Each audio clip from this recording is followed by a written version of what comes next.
বিশ্বনবী মুহাম্মদুর রাসূলুল্লাহ সাল্লাল্লাহু আলাইহি ওয়াসাল্লাম ইরশাদ করেন, যে ব্যক্তি সকাল বেলা তিনবার তেলাওয়াত করবে আউযু বিল্লাহিস সামিউল আলিম মিনাশ শাইতানির রাজিম, এরপরে সূরা হাশরের শেষ তিনটি আয়াত তেলাওয়াত করবে, রব্বুল আলামিন ওই ব্যক্তির জন্য ৭০,০০০ ফেরেশতা নিয়োগ দিবেন যারা সারা দিন ওই লোকের জন্য মাগফিরাতের দোয়া করবে।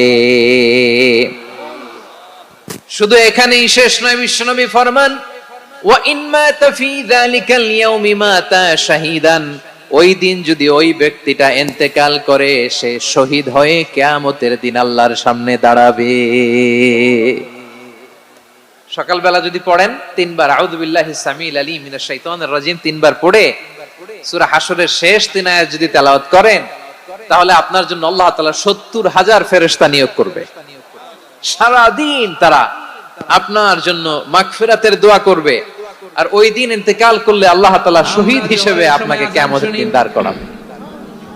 সুবহানাল্লাহ। এত আস্তে শুনি মাগরিবের সময় আজান শুনি, রাত্রি হলে তাফসীরে আবার সন্ধ্যাবেলায় যদি পড়েন সারা রাতের জন্য ৭০,০০০ ফেরেশতা মাগফিরাতের দোয়া করবে।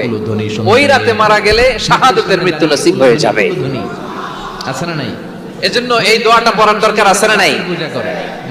আযকারুস সাবাহি ওয়াল মাসা, সকাল সন্ধ্যার যে জিকির, এই জিকিরের অন্তর্ভুক্ত করে নেবেন এই ওয়াজিফাটা।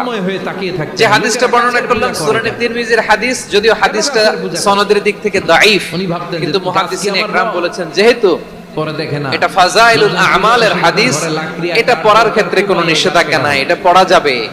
সকাল সন্ধ্যা যদি সুযোগ হয় এই ওয়াজিফাটা যেন আমরা পড়ি। এই তিনটি আয়াতের ভেতরে আল্লাহ তাআলা তার 14টি গুণবাচক নাম উল্লেখ করে দিয়েছেন। কয়টি? আওয়াজ করে বলেন তো। এরপর দেখলেন যারা শুনতে পেয়েছেন বলেন, এই তিনটি আয়াতের মধ্যে আল্লাহর কয়টি সুন্দর সুন্দর গুণবাচক নাম